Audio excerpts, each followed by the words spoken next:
আমি জাতীয় কবি পরিষদের একজন সদস্য এবং নিয়মিত কবিতা লেখি, তবে অতটা তো প্রোগ্রাম কোথাও যাওয়া হয় না। আগামী প্রোগ্রামের অবশ্য আমার দাওয়াত থাকে, আপনাদের দোয়া। তবে এই পর্যায়ে আমি যে কবিতা জাতীয় কবিতা লিখেছেন জীবনানন্দ দাস, অনাদাসের কবিতা।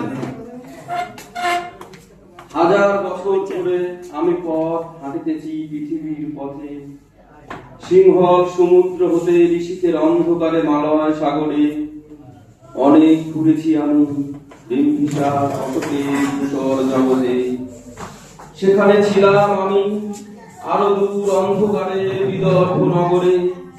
আমি ক্লান্ত প্রাণে চারিদিকে জীবনের সমুদ্র সফে, আমারে দুদণ্ড শান্তি দিয়েছিল চুলতার অবেকার অন্ধকার বিশাল দিশা, মুক্তার শ্রাবস্তির কারুকার্য অতিদূর সমুদ্রের পর। হাল ভেঙে দিন আমি হারাইছে দিশা, সবুজ ঘাসের দেশ যখন সে চোখে দেখে দারুচিরি দ্বীপের ভেতর, তেমনি দেখেছি তারে অন্ধকারে।